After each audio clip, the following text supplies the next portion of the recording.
महाशिवरात्रि का आज पावन पर्व पूरे देश में मनाया जा रहा है। बाबा केदारनाथ के कपाट खुलने की तारीख घोषित कर दी गई है। ये बड़ी अपडेट आपको दे रहे हैं इससे जुड़ी हुई। 2 मई को सुबह 7 बजे केदारनाथ धाम के कपाट खुलने जा रहे हैं। पंच केदार गद्दी स्थल उखी मठ के ओंकारेश्वर मंदिर में शिवरात्रि के मौके पर विधि विधान से केदारनाथ धाम के कपाट खुलने की तारीख घोषित हुई। केदारनाथ रावल भीमाशंकर लिंग के कपाट खुलने की तारीख की घोषणा की गई है।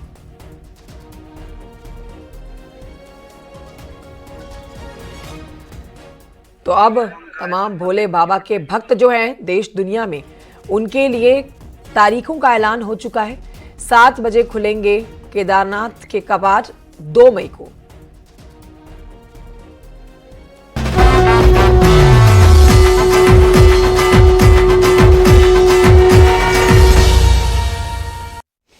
महाशिवरात्रि के मौके पर सीएम पुष्कर सिंह धामी ने शिव साधना की है। खटीमा लिए चलते हैं जहां पर वानखंडी शिव मंदिर में मुख्यमंत्री धामी अपनी पत्नी के साथ पूजा अर्चना करते हुए नजर आए और इस दौरान सीएम धामी पूजा में पूरी तरह से लीन नजर आए।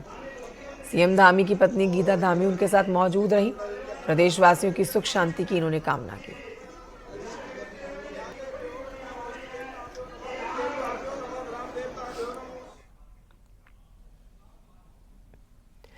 धर्मनगरी हरिद्वार के शिवालयों में शिव के भक्तों की भारी भीड़ है। यहां पर दशेश्वर महादेव मंदिर में सुबह 4 बजे से भक्तों की कतारें लगी हैं।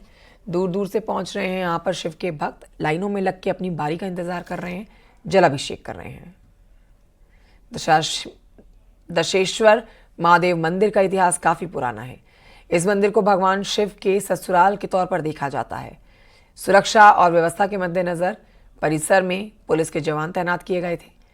लोग बहुत ही व्यवस्था के साथ आगे बढ़ते हुए, अनुशासन के साथ आगे बढ़ते हुए अपनी बारी का इंतजार कर रहे थे। महाशिवरात्रि पर भगवान के भक्त उत्साहित नजर आए। पूरा मंदिर बम भोले की जयकारों से गुंजायमान रहा। कहा जाता है कि महाशिवरात्रि के दिन भगवान शिव और माता पार्वती का विवाह हुआ था और महाशिवरात्रि के दिन महादेव ने गृहस्थ जीवन को अपनाया। इसीलिए इस दिन भगवान शिव और माता पार्वती की विधि पूर्वक पूजा करने से मनोकामना पूरी होती है। दशेश्वर महादेव एक सतयुगी मंदिर है, एक अति पुरानी मंदिर है और यहाँ पर लोगों की आस्था विशेषकर केवल हरिद्वार से ही नहीं, केवल उत्तराखंड से ही नहीं, संपूर्ण राष्ट्र से ही नहीं बल्कि विश्व भर से लोग यहाँ की महिमा से प्रभावित होकर गुणगान करते हुए यहाँ दक्ष मंदिर में साल के 365 दिन दर्शन करने आते हैं। मंदिर के बारे में तो सबको ही पता है कि बहुत पुराना मंदिर है ये। शिव जी और पार्वती की आज के दिन शादी हुई थी।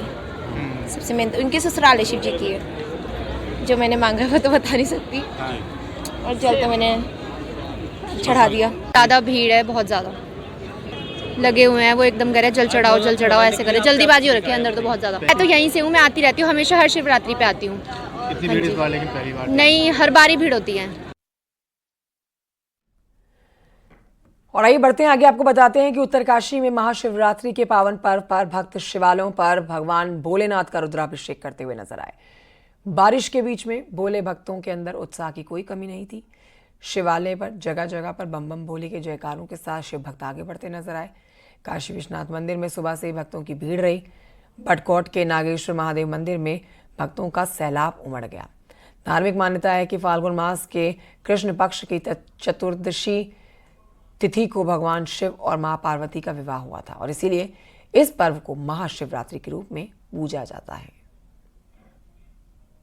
शिवरात्रि बहुत ही अद्भुत और बहुत ही एनर्जी फील करने वाला था। मैं बहुत जगह विजिट किया हूँ, जैसे ओमकारेश्वर, उज्जैन से लेकर रामेश्वरम तक, तो वो एनर्जी वहाँ भी फील कर पा रहा हूँ। जो बोलते हैं उत्तर का एक काशी, यहाँ पर वो समझ में आ रहा है कि गंगा में स्नान कीजिए सुबह सुबह और फिर पूजा करने आइए और शिवरात्रि के लिए बाबा का आशीर्वाद लीजिए। बहुत ही उत्तम अद्भुत, आप लोग आइए, बहुत मजा आएगा।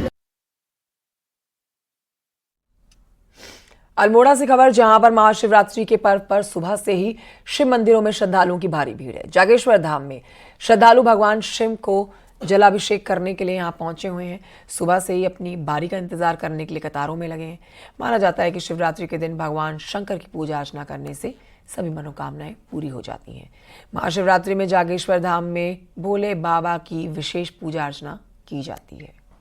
पर्व है। इसमें साल में एक दिन महापूजा होती है, जिसमें रात के चौथे पहर में महापूजा का आयोजन किया जाता है, जिसमें सवेरे से हजारों की संख्या में श्रद्धालु ने आके जलाभिषेक बाबा का अभी तक कर चुके हैं। शिवरात्रि के पावन पर्व पर चमोली के गोपीनाथ मंदिर में भी सुबह से ही भक्तों की भारी भीड़ देखी गई। दूर दूर से भगवान शिव का जलाभिषेक करने के लिए श्रद्धालु पहुंचे। बागेश्वर के बागनाथ मंदिर में भी सुबह से भक्तों की भारी भीड़ देखी गई। तस्वीरें आपके टेलीविजन स्क्रीन पर चमोली बागनाथ मंदिर और विकास नगर की तस्वीर आप देख रहे हैं। तस्वीरों में आप देखिए भारी संख्या में प्राचीन शिव मंदिर में पहुंचे हुए हैं शिव भक्त।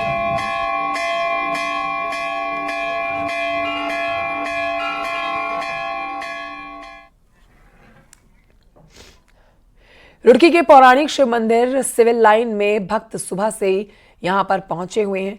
भक्तों ने भगवान शिव शंकर पर जल चढ़ाकर पूजा की है और साथ ही रामनगर के शिवालयों में भी शिवरात्रि के मौके पर मंदिरों में भीड़ उमड़ी है। सुबह से ही यहां पर भोले बाबा के जलाभिषेक के लिए लोग लाइनों में लगे हैं। गुलर सिद्ध शिवालय में कांवड़ियों ने भगवान शिव का जलाभिषेक किया।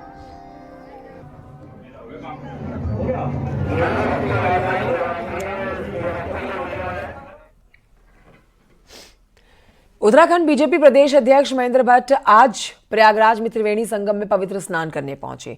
महेंद्र भट्ट ने अपने परिवार के साथ महाकुंभ में आस्था की डुबकी लगाई है। साथ ही कैबिनेट मंत्री गणेश जोशी ने भी पत्नी के संग संगम में पवित्र स्नान किया। मंत्री धन सिंह रावत भी मौजूद रहे। ये देख रहे हैं आप दो तस्वीरें।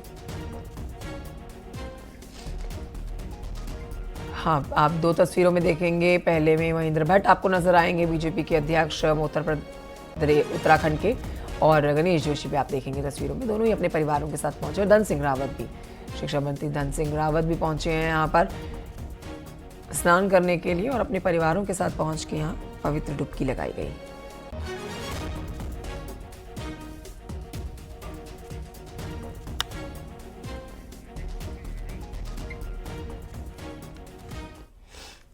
न्यूज 18 की खबर का बड़ा असर हुआ है। पहाड़ों में जंगली जानवरों के आतंक का सीएम धामी ने संज्ञान लिया है और सीएम धामी ने कहा है कि जंगली जानवरों के बढ़ते हुए हमले के मद्देनजर अधिकारियों को निर्देश दिए गए हैं कि इस दिशा में जरूरी उपाय करने हैं उन्हें, और ये भी कहा गया है कि जंगली जानवरों के मामले में राज्य सरकार कानून बनाएगी।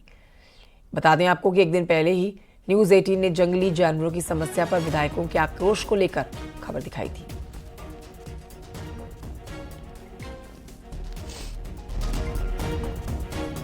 विधानसभा में पूरे प्रदेश के अंदर वनों में होने वाली समस्याएं और इन सब की चुनौतियों से वन्य जीव संघर्ष जो जिस प्रकार से चलता है, तमाम प्रकार की जो हम विकास के काम करना चाहते हैं, उन विकास के कामों में तमाम प्रकार के अधिनियम होने के कारण से जो रुकावटें होती हैं, उसके लिए अपना संकल्प लाकर संकल्प प्रस्तुत किया है।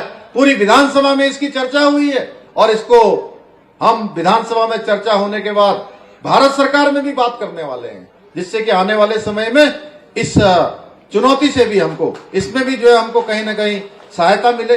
जो काम हमारे नहीं हो पाते उन पर भी ठीक से होगा। और साथ ही जो वन्य जीव हमला कर रहे हैं, संबंधित अधिकारियों को निर्देश दे दिए गए हैं। इस समय में काफी सारी घटनाएं हो रही हैं कि ऐसे जो नरभक्षी जीव हैं उनके बारे में जो भी कानूनी रूप से आप जो विधि सम्मत चीजें हैं उसको निश्चित रूप से करें, क्योंकि सबकी जान बचाना हमारे लिए बहुत प्राथमिकता है। और इसमें भी जल्दी हम कानून बनाकर निश्चित रूप से अपने परिवार के लोगों को, अपने उत्तराखंड वासियों को, अपने सीमांत क्षेत्र में रहने वाले, जंगलों के आसपास रहने वाले लोगों को राहत देने का काम करेंगे।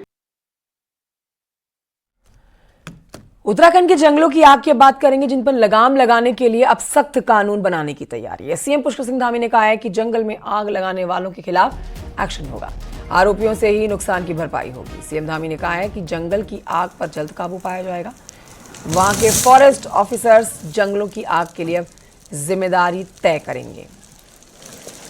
जिस वन क्षेत्र में भी अब आग लगेगी, वहां के वन विभाग के अधिकारियों की भी हम जिम्मेदारियां तय करेंगे। निश्चित रूप से आने वाले समय में हम इस दिशा में भी विचार कर रहे हैं। इसके अलावा जो आग लगाने वाले लोग हैं, किसी की संलिप्तता पाई जाएगी तो उनके खिलाफ भी गंभीर धाराओं में मुकदमा दर्ज होगा और जो आग से नुकसान होगा उसकी भरपाई भी निश्चित रूप से उन लोगों से की जाएगी और इसके लिए भी हम आवश्यक रूप से, जिस प्रकार से हमने यहाँ उत्तराखंड में यूसीसी कानून बनाया है, हमने नकल रोकने का कानून बनाया है, हमने भूमि सुधार के लिए कानून बनाया है, हमने धर्मांतरण रोकने के लिए कानून बनाया है, हमने दंगा रोकने के लिए कानून बनाया है, इसी प्रकार का कानून हम इसमें भी बनाएंगे।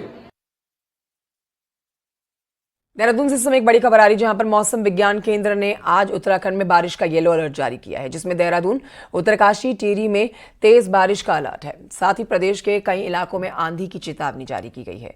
27 और 28 फरवरी को ज्यादातर इलाकों में बारिश की संभावना जताई गई है।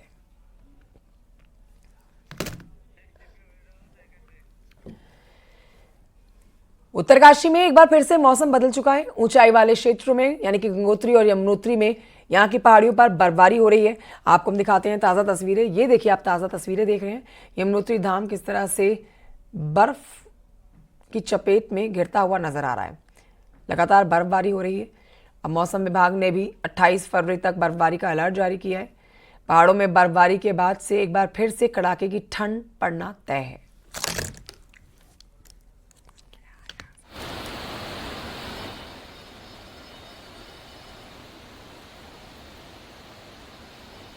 और आइए बढ़ते आगे, आपको बताते हैं हरिद्वार में गंगा में डूब रहे कांवड़िए को बचाकर पुलिस और एसडीआरएफ की टीम ने इस शख्स को एक नया जीवन दिया है। ये देखिए तस्वीरें आपके सामने। ये शख्स यूपी के मुजफ्फरनगर से आया था। इसका नाम सूरज है। कांवड़िए और कांवड़ियों के साथ स्नान कर रहा था। अचानक से ही तेज बहाव में बहने लगा।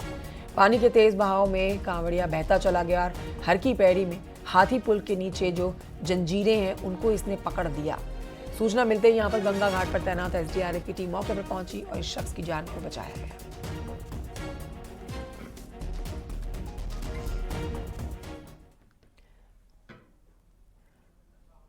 हरिद्वार में देर रात पुलिस की बदमाश के साथ मुठभेड़ हुई है। पुलिस को 50,000 के इनामी आरोपी के रानीपुर कोतवाली क्षेत्र में होने की सूचना मिली, जिसके बाद देर रात पुलिस ने आरोपी की घेराबंदी की।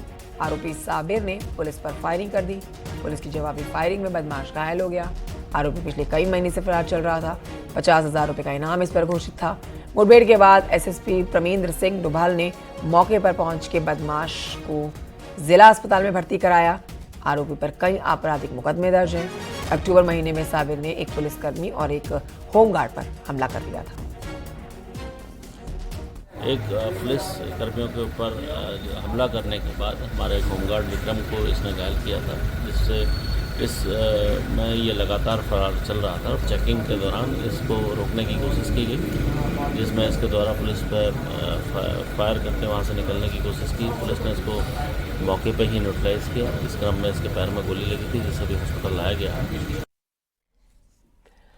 पूर्व विधायक प्रवण सिंह चैंपियन की बात करते हैं, जो कि हरिद्वार जिला अस्पताल में भर्ती हुए 10 दिन से ज्यादा समय बिता चुके हैं, लेकिन डॉक्टर अभी तक उनकी बीमारी को लेकर किसी नतीजे पर नहीं पहुंच सके हैं। हरिद्वार के सीएमओ का कहना है कि सीएमएस और सर्जन से फाइनल रिपोर्ट मांगी गई है, इसके बाद ही कुछ कहा जा सकेगा।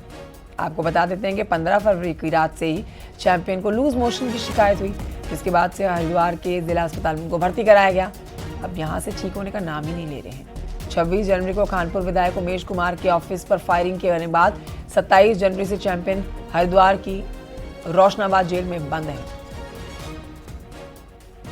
जी जो भर्ती हुए थे उनके लिए मैंने एक फिजिशियन और सर्जन की टीम बना रखी थी और उन दोनों ने कर लिया है। फिजिशियन के स्तर पे उनके लिए अब कोई ट्रीटमेंट शेष नहीं बचा है। सर्जरी में पर रेक्टल जो है ब्लीडिंग हो रही थी, उसके लिए प्रैक्टोस्कोपी कर ली गई है। कोलो रेक्टल एक्सपर्ट एडवाइस की ज़रूरत है। कल सर्जन से जो बात हुई, आज मैंने कल पत्र भी जारी कर दिया है फिजिशियन सर्जन को और पीएमएस जिला अस्पताल को भी, कि जो भी ऐसा स्थिति है उसे मुझे अवगत कराएं। Welcome back. खबर खटीमा से, जहां पर सीएम पुष्कर सिंह धामी सामूहिक विवाह कार्यक्रम में पहुंचे और इस दौरान वहां पर मौजूद लोगों ने सीएम धामी का भव्य स्वागत किया। खटीमा के गौरी मंदिर में यह कार्यक्रम था। सीएम धामी के साथ पत्नी गीता धामी मौजूद रही। सीएम धामी ने नव दंपत्ति जोड़ों को आशीर्वाद दिया और उनके सुखी जीवन की कामना की।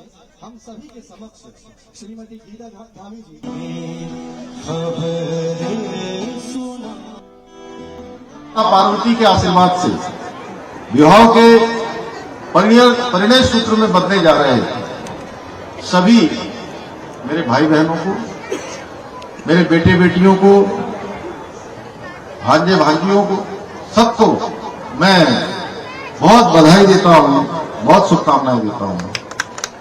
और भगवान शिव और माता पार्वती से आप सबके मंगलमय दाम्पत्य जीवन की कामना करता हूँ। मंगलवार को दुगड्डा पहुंचे सीएम धामी ने बीजेपी नेता मोहनलाल बोंठियाल के नाम पर दुगड्डा प्राथमिक स्वास्थ्य केंद्र का नाम रखने की घोषणा की। बोंठियाल के परिजनों से मुलाकात के दौरान सीएम ने घोषणा करते हुए कहा कि अस्पताल में स्वास्थ्य व्यवस्थाओं को बेहतर किया जाएगा। इस घोषणा के बाद मोहनलाल बोंठियाल के परिवार में खुशी है। श्री बोंठियाल जी को सम्मान देने के लिए मैं उनका बहुत आभार व्यक्त करती हूँ। दुगड्डे में सामाजिक कार्यों में, पार्टी कार्यों में, सभी कार्यों में हमेशा उन्होंने अपने को संलिप्त किया और तन मन धन से कार्य किए, ये सभी जानते हैं। पहाड़ के भोजपत्र को नई पहचान मिल रही है। इस बार भगवान बद्री विशाल को भोजपत्र की माला चढ़ाई। देखिए रिपोर्ट।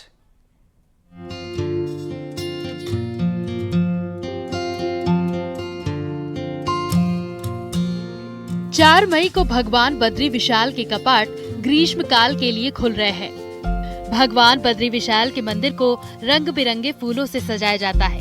वहीं इस साल भोजपत्र की मालाएं भी भगवान बद्री विशाल के मंदिर में चढ़ाई जाएंगी। जोशीमठ में महिलाएं भोजपत्र की मालाएं बना रही हैं। बाकायदा इसके लिए ट्रेनिंग भी दी जा रही है।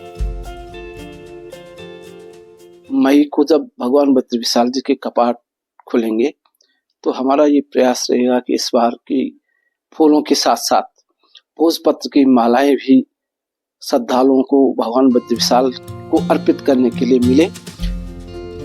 साल 2023 अक्टूबर में जब प्रधानमंत्री नरेंद्र मोदी बद्रीनाथ धाम आए थे, तब भारत के प्रथम गांव माड़ा की महिलाओं ने प्रधानमंत्री नरेंद्र मोदी को भोजपत्र पर एक पत्र दिया था, जिसके बाद पीएम मोदी ने भोजपत्र पर लिखे उस पत्र को ट्वीट किया था और तब से भोजपत्र को नई पहचान मिल रही है और भोजपत्र की मालाओं के साथ दूसरी चीजें बनाने में कई महिलाओं को रोजगार मिल रहा है। महिलाओं के लिए स्वरोजगार का एक अच्छा साधन है। इसमें महिलाएं काफी मात्रा में कार्य भी कर रही है। हमें ये ट्रेनिंग 2-3 बार दिया गया है। पहले हमारी उसमें बहुत ही कम महिला थी, अब की बार मतलब कुछ ज्यादा, कम से कम 25-26 महिलाएं हो गई है। भोजपत्र चमोली जिले की महिलाओं के लिए आजीविका का सबसे बड़ा साधन बनता जा रहा है और अब इस पर नए नए प्रयोग भी हो रहे हैं, जिससे महिलाएं रोजगार से जुड़ रही हैं और भोजपत्र भी देश और दुनिया में अपनी पहचान बना रहा है। न्यूज़ 18 के लिए चमोली से नितिन सेमवाल की रिपोर्ट।